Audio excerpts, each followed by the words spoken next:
지난주에는 날씨가 많이 추워졌습니다. 영하 10도 이하의 겨울 날씨가 되니 따뜻한 것들이 생각납니다. 호빵도 생각나고 뜨끈한 어묵탕도 생각나고 포근한 담요도 생각나는 날씨입니다. 이 밑에 1층에는 작년에 이어 올해도 벌써 잉어빵이 들어온 것 같던데 여러분도 드셔보았습니까? 이렇게 뜨끈한 것들이 생각나는 날씨가 되면서 저는 교회도 이렇게 따뜻한 공간이 되면 좋겠다는 생각을 합니다. 왜냐하면 교회는 세상의 모든 추위 속에서 따뜻하게 감싸주시는 하나님의 피난처로서 이 땅에 존재하기 때문입니다. 교회는 하나님이 계신 곳이고 하나님은 우리의 피난처이십니다. 그런데 교회의 따뜻함은 잉어빵이나 호빵이나 담요나 어묵탕이 주는 따뜻함과는 다릅니다.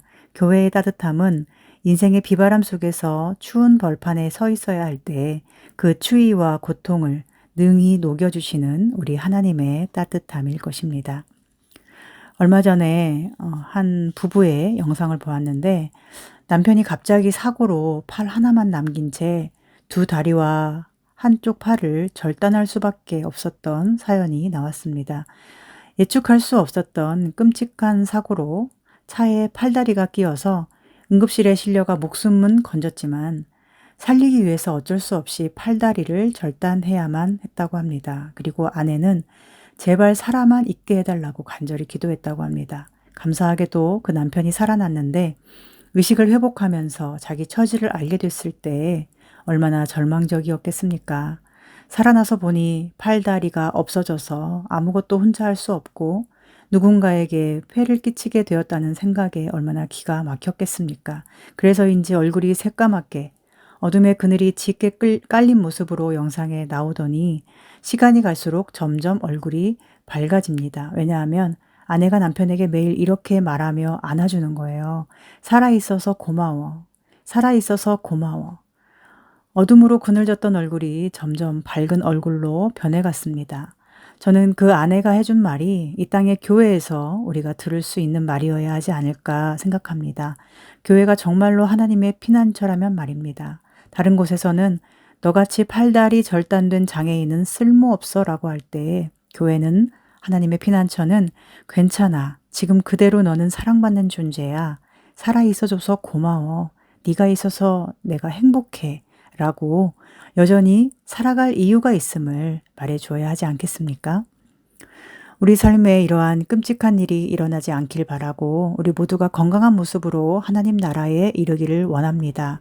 그러나 혹 우리 삶에 예기치 못한 일이 생기거나 마음이 무너지는 어떤 절망적인 순간이 오더라도 우리는 교회를 떠올리면 마음이 평안해지고 내가 살아있음이 부끄럽지 않다는 어떤 안정감이 필요한 것 같습니다. 그리고 제가 이야기하는 교회란 눈에 보이는 이 로고스 교회의 공간과 우리가 드리는 예배와 우리 모든 믿음의 성도들을 의미하는 것이기도 하지만 눈에 보이지 않는 이 땅의 모든 교회를 포괄하는 의미입니다.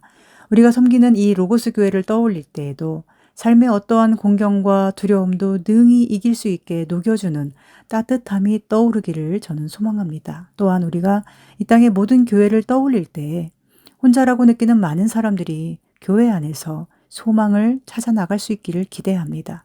그러나 교회를 떠올릴 때 그런 이미지를 찾기는 점점 어려워지는 것 같습니다. 인생에 어려움이 있을 때 우리가 갈 수 있는 곳은 어디입니까? 내가 갈 곳이 있고 내 마음이 편히 쉴 곳이 있어야 인생이 덜 두렵고 덜 불안할 텐데 그렇지 못하기 때문에 우리는 불안에 불안을 더하여 조금의 여유도 없이 늘 쉬지 못하고 늘 조급하게 내 힘으로 모든 문제를 막아내려고 고군분투하고 있지 않습니까? 교회는 하나님의 피난처라고 하는데 왜 우리는 교회에서 편히 쉬지 못할까요? 단지 섬기고 봉사하며 바쁜 것을 말하는 게 아닙니다. 반주하고 찬양 인도하고 식사 준비하고 청소하면서 쉬지 못하는 것을 말하는 게 아니에요. 쉬지 못한다는 것은 마음이 편하지 못하고 마음을 놓지 못한다는 것입니다. 교회 안에서도 내 마음의 아픔과 두려움과 불안과 상처를 고스란히 꺼내놓지 못하고 늘 괜찮은 척 숨겨야 하는 이유가 무엇입니까? 힘든 일이 있으면 말할 수가 없고 내 컨디션이 안 좋으면 편하게 올 수가 없고 내게 힘이 있어야만 뭔가를 할 수 있고 내게 큰 문제가 없어야만 당당할 수 있는 이유가 무엇입니까? 그것은 교회의 주인이 하나님이심을 잊어버리기 때문입니다. 교회의 머리가 예수 그리스도이심을 우리가 자꾸 잊어버립니다. 교회에서 증거되어야 할 유일한 이름은 예수 그리스도이신데 자꾸 다른 것을 생각하기 때문입니다. 예수님이 누구신지를 잘 모르기 때문에 우리는 교회에서 피난처이신 하나님을 떠올리지 못하고 내 안에 예수님을 자랑하지 못하고 세상의 엉뚱한 것들에 시선과 마음을 빼앗기고 맙니다. 그러니 교회가 하나님의 피난처로서 인식되지 못하고 세상과 다름없는 인간의 모임처럼 오해되고 있는 것입니다. 오늘 바울이 골로새 교회에 보내는 편지의 첫 부분을 읽었습니다. 골로새 교회는 에바브라가 세웠는데요. 에바브라는 바울이 에베소에서 2년 동안 복음을 가르칠 때 바울에게서 복음을 전해 듣고 골로새에 가서 교회를 세운 사람입니다. 편지를 보내는 바울은 지금 로마 감옥에 있습니다. 감옥에서 골로새 교회의 문제를 전해 듣고 어떻게 헤쳐나가야 할지 가르치려고 이 편지를 보내고 있습니다.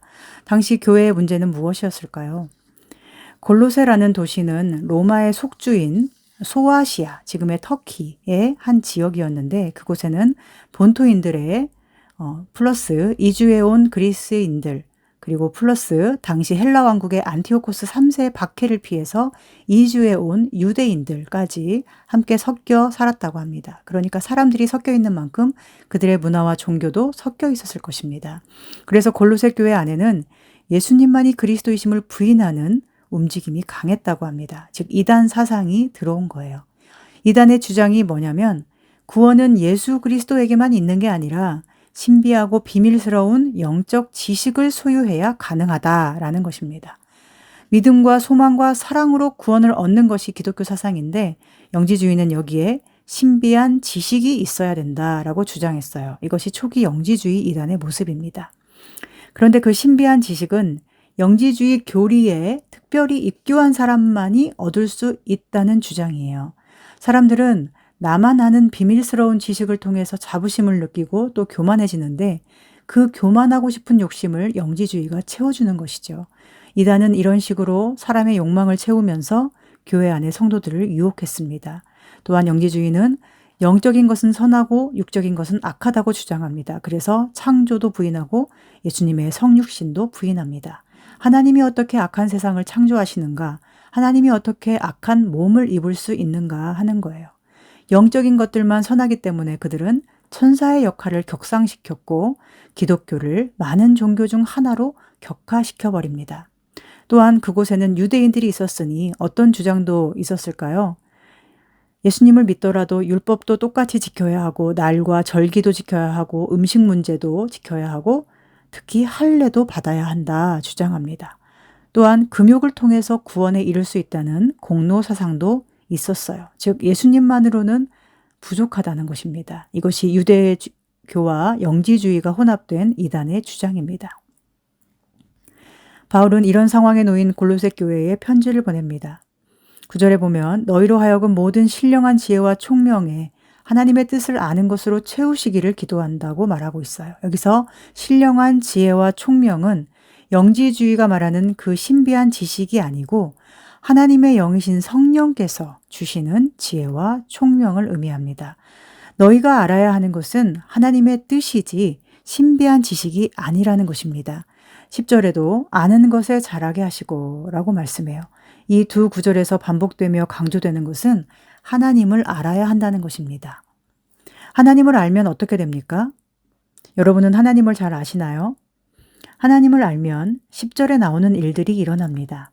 주의 부르심에 합당하게 행하게 되고 범사에 하나님을 기쁘시게 할 수가 있고 모든 선한 일에 열매를 맺을 수 있는 이 모든 것은 하나님을 알 때에 가능해집니다. 그러니 여러분 하나님을 잘 아시기를 소망합니다. 아직 잘 모르시면 알고자 하는 소망이 있기를 바라고 아신다면 더 많이 깊이 알고자 하는 열망이 우리 안에 가득하기를 소망합니다. 11절에 보면 계속해서 성도를 위한 바울의 기도 내용이 나옵니다. 여러분이 하나님의 영광스러운 힘을 따라 하나님의 능력으로 능하기를 즉 강해지기를 원합니다. 그리고 기쁨으로 모든 견딤과 오래 참음에 이르기를 원합니다. 바울은 하나님의 능력으로 여러분이 강하다고 말해줍니다. 그 강함 안에서 기쁨이 있으므로 견딤과 오래 참음에 이를 수 있을 거라고 기도합니다. 여기서 견딤과 오래 참음이란 장애물이 있더라도 포기하지 않고 꿋꿋하게 나아가는 것, 그리고 견고하게 서는 것을 의미합니다. 성도인 우리는 하나님의 능력으로 이미 강한 사람이 되었습니다. 그러니 그 강함을 힘입어 기쁨으로 어떤 어려움도 이기고 나아가서 견고히 주와 함께 설 수 있기를 바랍니다. 12절에도 계속 기도가 나오는데요. 우리는 빛 가운데서 성도의 기업의 부분을 얻기에 합당하게 되었으니 그렇게 해주신 아버지께 여러분이 감사하기를 원합니다. 라는 것입니다. 여기서 기업은 땅을 의미합니다. 하나님은 아브라함에게 영원한 기업을 주신다 약속하셨어요. 땅을 기업으로 주신다 하신 이 약속은 이삭과 야곱과 12아들을 통해서 이스라엘의 현실로 이루어졌습니다. 그리고 오늘 교회인 모든 성도들에게는 이 약속이 어떻게 이루어졌습니까? 하나님의 영원한 나라를 소유하고 상속받는 것으로 약속이 이루어졌습니다. 그래서 13절에는 나라가 나옵니다. 여러분은 흑암의 권세가 지배하는 나라가 아닌 하나님의 사랑을 받는 예수 그리스도의 나라로 옮겨졌습니다. 라는 거예요. 여러분은 더 이상 죄와 죽음의 권세에 복종하는 종이 아니라 하나님의 사랑받는 아들의 나라에서 하나님의 사랑받는 아들로서 영원히 살아갈 자격을 얻었습니다. 이것이 13절의 의미입니다. 여러분, 우리가 그리스도인이 된다는 것은 어떤 의미일까요? 그것은 주일에 1시간 교회 와서 예배드리는 것을 의미하는 것이 아닙니다. 그리스도인이 된다는 것은 하나님의 사랑받는 아들 예수 그리스도의 나라로 내가 옮겨졌다는 것이고, 그래서 하나님의 피난처에 들어와 있다는 것입니다. 어떤 죽음의 권세도 악한 권세도 절망과 어둠의 권세도 나를 털끝 하나 건드릴 수 없게 되었다는 뜻입니다. 그리고 하나님의 사랑받는 아들의 가치를 나에게 주셨기 때문에 나도 사랑받는 아들이 되어 그 아들의 나라에 살 자격이 주어졌다는 거예요. 그러므로 그의 사랑의 아들의 나라란 예수님의 나라라는 뜻이면서 동시에 또 다른 사랑받는 아들이 된 나의 나라, 내가 하나님의 사랑을 받아 예수님과 함께 영원히 거할 수 있는 사랑의 나라라는 뜻도 될 것입니다. 그 나라 안에 살아가는 존재가 됐다면 우리는 어떤 모습으로 살게 될까요? 우리는 무엇을 열심히 해서 구원받으며 그 나라를 차지하는 것이 아니라 이미 그 나라에 속해 있고 자격이 있기 때문에 열심히 예배도 드리고 봉사도 하고 사랑도 하며 사는 것입니다. 내가 열심히 사랑을 해서 천국 갈 수 있는 게 아니라 내가 천국에 가는 사람이 되었기 때문에 사랑도 할 수 있게 되는 거죠. 내가 봉사를 열심히 해서 의로워지는 게 아니라 내가 하나님의 의로우심을 힘입어 의롭게 되었고 하나님께서 그분의 의인 십자가로 죄인인 나를 의롭다 여겨주셨으므로 나는 의로운 자로서 봉사하고 예배도 드리게 된 거예요. 다른 종교와 완전히 다른 교회의 모습입니다. 뭘 해서 의로워지고 구원받는 게 아니라 구원을 받았기 때문에 의를 행하며 기쁘게 섬길 수 있게 됩니다. 바울이 여기서 무엇을 강조하는지 아시겠죠? 그것은 교회 안에 아무리 이단 사상이 가득하여도 여러분은 하나님을 아는 성령의 지혜로 흔들리지 말아야 합니다. 하나님을 알아야 합니다. 하나님이 여러분을 부르셨습니다. 여러분은 하나님의 자녀이고 상속자이며 하나님의 영원하신 나라를 그 사랑하시는 아들 예수 그리스도와 함께 상속받는 또 다른 사랑받는 아들입니다. 라는 것입니다. 당시에 예수님만으로는 부족하고 어떤 비밀한 영적 지식을 특별히 소유한 사람만이 구원받는다는 주장이 그럴듯하여서 다 흔들릴 때 바울은 예수님이면 충분하다. 예수님이 전부다. 다른 것은 전혀 필요하지 않다라고 강하게 반복하고 있는 거예요. 여러분은 어떠십니까? 여러분은 예수님만이 구원이라고 믿으시나요? 교회에 올 때 여러분은 예수님만을 바라보며 오십니까? 다른 어떤 것이 더 필요하다고 여기지 않습니까? 내 마음에 만족이 될 만한 무언가가 더 필요하다, 부족하다 여기진 않으십니까? 14절부터 어떻게 죄인인 인간이 하나님의 능력을 힘입어 살 수 있는가? 그리스도의 나라에 들어가 사랑받는 아들로 어떻게 살아갈 수 있는가에 대하여 바울은 여기서 예수 그리스도의 위대함을 이야기합니다. 그 아들 안에서 우리가 속량 곧 죄사함을 얻었다고 말씀해요. 즉 예수님 덕분에 이 모든 일, 앞에서의 모든 일이 가능해졌다는 것입니다. 우리는 예수님이 어떤 분인지를 알아야 하는데 그 첫 번째가 이것입니다. 우리를 죄에서 속량하신 분. 어둠과 죄악의 권세에 갇혀 종노릇하는 우리를 십자가의 죽음으로써 값을 지불하시고 우리 몸값을 다 지불하셔서 우리가 하나님의 아들의 가치, 그 이상의 존재임을 보여주신 분이 바로 예수 그리스도이십니다. 20절에도 십자가의 피로 화평을 이루사 만물이 하나님과 화목하게 하신 분이라고 예수님을 소개해요. 사람은 다 죄인이죠. 그래서 각자가 함께하지 않으려는 본성을 가지고 있습니다. 미움과 다툼과 시기와 질투가 있어요. 그런데 십자가는 그 둘을 하나 되게 하는 하나님의 능력이에요. 서로 사랑하게 하고 화해하게 하고 서로를 예뻐 보이게 만들어줍니다. 또한 십자가는 하나님과 화목하게 해주는 능력이에요. 본래 사람은 하나님과 자신을 뒤섞어서 생각하는 존재입니다. 하나님 앞에서 하나님이 되고자 하는 교만함이 사람에게 있습니다. 그런데 예수님께서 십자가의 죽으심으로 하나님과 사람의 관계를 명확히 보여주셨어요.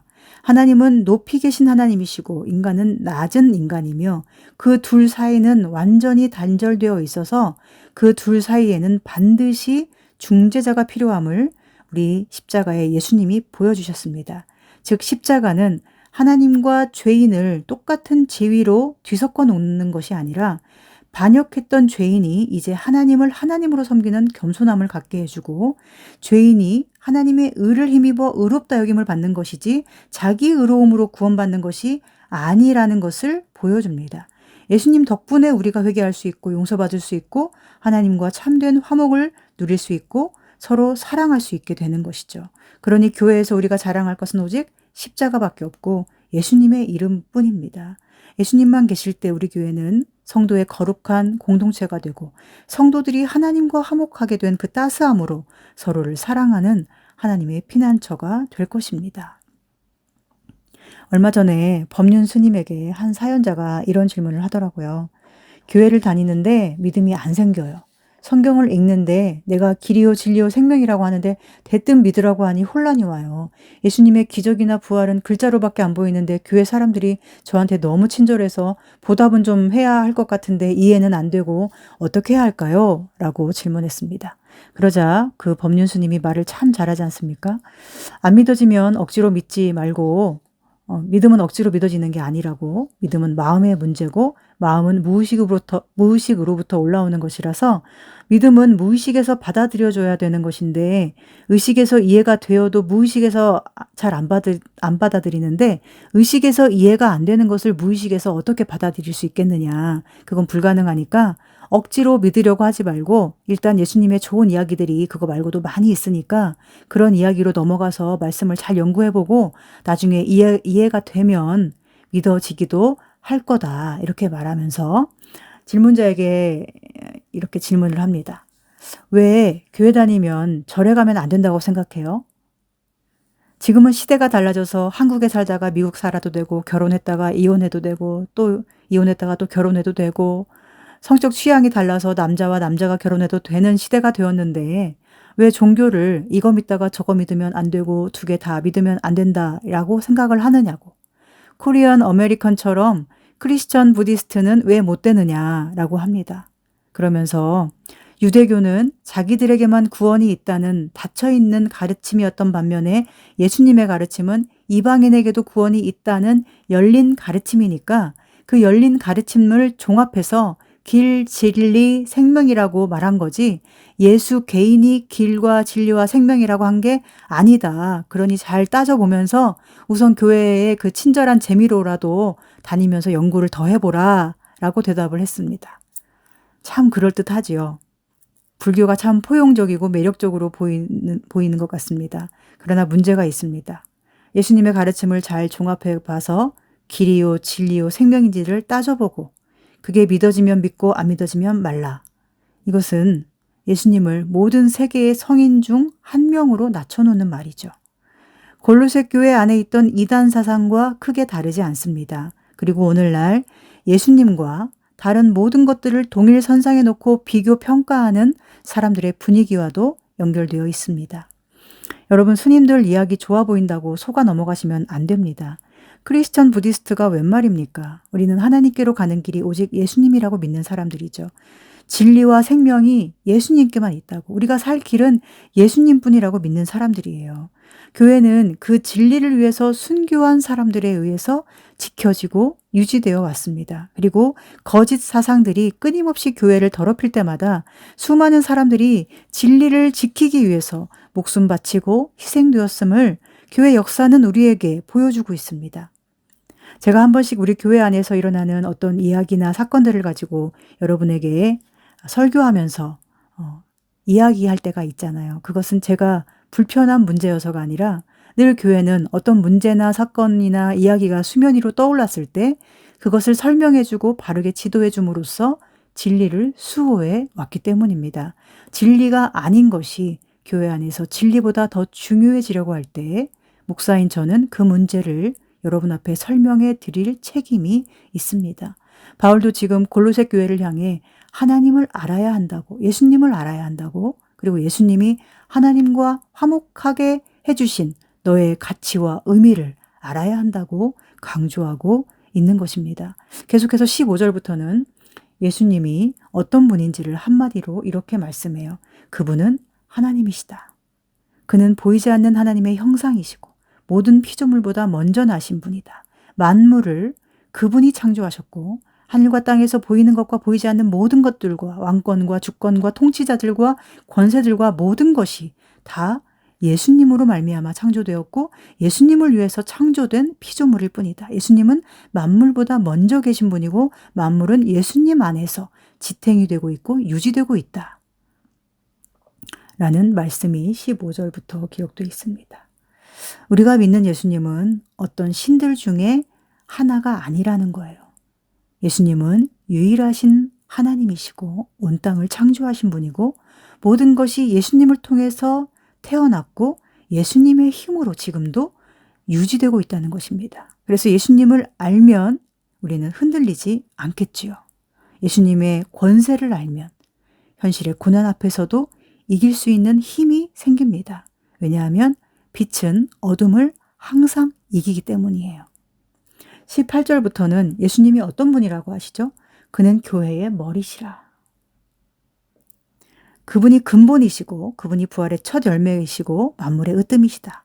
하나님의 모든 충만이 그분 안에 거하신다. 그러므로 우리는 예수님만으로 충분하다. 이것이 예수님에 대한 바울의 지식이었고 바울은 이것을 골로새 교회에도 이야기하고 그리고 만나는 모든 사람에게도 끊임없이 이 예수 그리스도에 대하여 증거합니다. 여러분은 어떠십니까? 교회에서 예수님만이 전부임을 고백합니다. 합니까? 건물과 숫자와 외형이 아닌 예수님의 임재와 우리 신앙이 전부라고 고백하십니까? 오직 예수님만으로 나는 충분하다고 여러분의 만나는 모든 사람에게 살아가면서 증거하고 계신가요? 교회의 머리가 예수님이라는 사실에서 우리는 사랑의 아들의 나라에 사는 사람의 특징을 한 가지를 기억해야 합니다. 그것은 바로 사랑과 충성입니다. 무엇을 사랑하고 어디에 충성하는가? 머리이신 예수님을 사랑하고 그 말씀에 충성해야 합니다. 말씀을 지식적으로 듣고자 하는 사람들이 많이 있는데 말씀은 정보 축적을 위해 듣는 게 아닙니다. 말씀은 예수님께 순종하려고 충성하려고 변화되려고 듣는 거예요. 그런데 충성이란 늘 목숨과 함께 움직이는 단어입니다. 몇 시부터 몇 시까지 쉬지 않고 열심히 일하는 게 충성이 아니라 목숨을 다하여 마음을 다하여 뜻을 다하여 힘을 다하여 순종하는 것이 충성입니다. 군인들은 상급자에게 충성하기 위해서 죽으라면 죽는 신용이라도 합니다. 지난 12월 3일 계엄 선포가 있었을 때에 우리는 군인들이 무엇에 충성하는 사람인가에 대해서 생각하는 시간을 가질 수 있었습니다. 군인들은 단지 군 통수권자인 대통령에게 충성하는 사람이 아니라 최종적 권위인 헌법에 충성해야 하는 사람임을 생각할 수 있었습니다. 대통령이 헌법에 위배되는 명령을 내렸을 때 그 대통령에게 충성한 사람은 다 그와 함께 재판을 받고 있습니다. 그러나 대통령 위에 헌법이 있다는 것을 알고 충성할 대상이 헌법임을 알고 행동한 사람들도 있었죠. 그들은 잠시 어려운 순간을 지나고 있지만 진실이 반드시 승리할 거라고 믿습니다. 우리도 마찬가지입니다. 우리는 하나님의 법에 충성하는 사람들입니다. 하나님의 법, 즉 율법은 예수 그리스도를 통해 최종적으로 계시되었고 완성되었어요. 그래서 예수님을 잘 믿으면 우리는 하나님의 법에 충성하는 사람입니다. 예수님을 잘 못 믿으면 우리는 하나님의 법에 위배되는 사람입니다. 초대교회에는 예수님의 법을 지키기 위해서 자기 목숨까지 내놓은 사람들이 참 많았습니다. 예수님의 제자였던 베드로, 야고보, 도마 등등 모든 제자가 다 복음을 위해 순교했습니다. 그들은 처음부터 부귀영화를 위해 예수님을 따른 것이 아니었습니다. 그들은 예수님의 나라를 위해 충성하기를 원했던 사람들입니다. 충성은 그런 것입니다. 내 이익에 맞으면 따르고 내 계산과 안 맞으면 배신하는 것은 충성이 아니고 사랑도 아닙니다. 유대인들이 나치 정권에서 가스실에 끌려갈 때 정말 엄청난 고통을 당했는데 그 뼈밖에 안 남은 삐쩍 마른 몰골을 하고서도 그들은 끝까지 하나님에 대한 신앙을 부인하지 않고 그 고통스러운 상황 속에서도 하나님께만 영광을 돌렸습니다. 충성은 그런 것입니다. 그들이 예수님을 부인하고 있기 때문에 지금은 구원이 없지만 언젠가 그들도 하나님의 뜻 안에서 예수님께로 돌아올 날이 있을 것입니다. 그리고 우리가 오늘 그들의 신앙을 통해서 본받아야 하는 것은 하나님께 대한 그들의 충성입니다. 예수님이 없는 그들도 그렇게 충성하는데 예수 그리스도를 의지하여 하나님의 사랑받는 아들이 된 우리는 어떠한 충성으로 예수님께 순종해야 하겠습니까? 오늘 돌아보십시오. 내가 정말로 예수님을 알고 있는가? 나는 정말로 예수님을 사랑하는가? 난 예수님을 위해 충성하는가? 내게 유익이 없어도 손해와 고통이 있어도 나는 유일한 구원자 예수 그리스도만을 사랑하며 그분의 말씀에 순종하는 사람인가? 정말로 사랑하면 누가 말려도 따라갑니다. 요즘 러닝이 대세인데 특히 마라톤 대회에서 갑자기 1등을 휩쓸고 있는 사람이 나오더라고요. 낭만 러너라는 별명이 붙은 심진석 씨입니다. 30살 정도인데 부모님도 다 아프고 형은 뇌전증을 앓고 있어서 건설 현장에서 일하면서 가족을 부양하고 있어요. 그런데 건설 현장에 출퇴근하면서 왕복 17km를 매일 뛰어다닌다고 합니다. 러닝하는 사람들은 얼마나 장비탄 많이 합니까? 러닝화 좋은 거 사려면 2, 30만 원 기본이고 시계도 러닝 전문 시계는 몇십만 원부터 시작을 하는데 그 사람은 시계도 10,000원짜리 신발도 막노동하러 갈 때 신는 그 안전화 그 딱딱하고 투박한 신발로 왕복 17km를 새벽부터 뛰는 거예요. 가장 힘들었던 마라톤이 뭐였냐고 하니까 5일 동안 42.195 그 풀 마라톤을 매일 뛰었던 것이 가장 힘든 마라톤이었다고 해요. 그러니까 200km 넘는 거리를 5일 동안에 매일 그것도 2시간 30분 정도밖에 안 되는 시간 동안에 뛴 거예요. 가장 좋아하는 노래가 뭐냐고 하니까 무조건이래요. 무조건 달려갈 거야. 이 가사 때문에 좋아한대요. 그만큼 달리기를 사랑하는 거죠. 밥을 먹는데 한식 뷔페 식당에 들어가서 주걱으로 밥을 크게 3번을 떠서 접시가 거의 찼는데 거기다 반찬을 올려놓고 맛있게 먹습니다. 그 모습을 보니까 저는 뭉클해졌고 참 멋있는 사람이라고 생각했어요. 겉으로는 눈도 제대로 못 뜨고 말하는 약간은 장애가 있는 사람처럼 보이기도 합니다. 그러나 자신이 처해 있는 그 고통스러운 현실 속에서도 자기가 사랑하는 러닝을 위해 달릴 수 있는 방법을 찾아내고 새벽 출근길에 러닝을 하고 하루 종일 막노동을 한 후에도 또 퇴근길에도 훈련하면서 러닝을 하고 그러면서도 웃음을 잃지 않고 싱글벙글 행복해하는 그가 참 멋져 보였습니다. 사람은 사랑을 하면 그렇게 되는 것 같습니다. 러닝을 사랑하니까 힘든 일상과 노동 속에서도 러닝의 방법을 찾고 오늘 하루도 달릴 수 있어서 감사했고 행복했다고 고백합니다. 아무것도 그를 방해할 수 없어 보였습니다. 돈 벌려고 러닝하는 게 아니라 사랑해서 러닝을 하더라고요. 그런데 우리가 예수님을 러닝 따위와 비교하면 안 되지 않겠습니까? 내가 좋아하는 어떤 취미와 예수님을 비교할 수 있겠습니까? 내가 중요하게 생각하는 그 어떤 것 때문에 예수님을 사랑하는 일을 소홀히 하거나 짜증낼 수 있겠습니까? 예수님을 알면 그러지 못할 것입니다. 예수님의 아름다우심을 알면 그럴 수 없을 것입니다. 정말로 우리가 예수님을 안다면 고통 속에서도 아픔 속에서도 우리에게는 견딜 이유가, 웃을 이유가, 감사할 이유가 충분함을 고백하게 될 것입니다. 오늘 힘겨운 상황 속에서도 로고스 교회에서 말씀이 선포되고 있는 이유는 주님을 사랑하는 교회이기 때문입니다. 제가 설교하는 이유는 할 일이 없어서나 돈 벌려고가 아닙니다. 주님께서 이곳에 나오는 모든 영혼들을 내 사랑하는 양이다 라고 하시기 때문에, 생명의 말씀을 먹이라고 하시기 때문에, 사랑하라 하시기 때문에, 그것이 제 사명이기 때문입니다. 여러분, 교회에서 봉사하고 섬기는 일 왜 하십니까? 시간이 남아 돌아서입니까? 물질이 남아 돌아서입니까? 주님 사랑해서 하는 거죠. 없어도 부족해도 힘들어도 주님 사랑하니까 하는 거예요.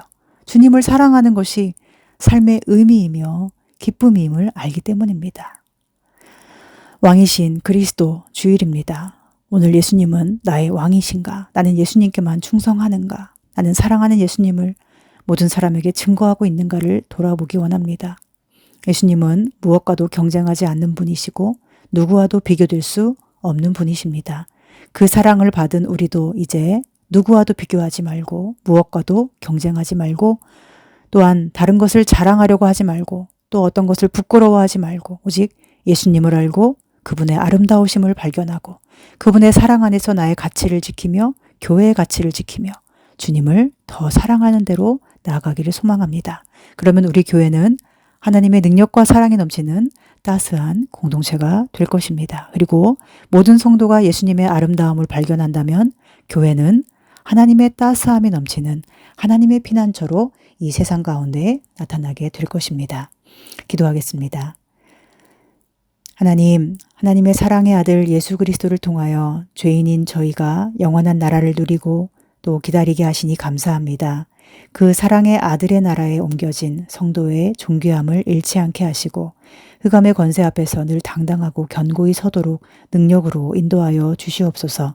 온 땅의 왕이시고 교회의 머리가 되시는 우리 주님을 더 깊이 알고 많이 알게 하셔서 주님을 사랑하는 삶의 의미를 잃어버리지 않게 하시고 주님 다시 오실 그날까지 주님을 사랑하는 삶의 걸음을 멈추지 않도록 지켜주시옵소서.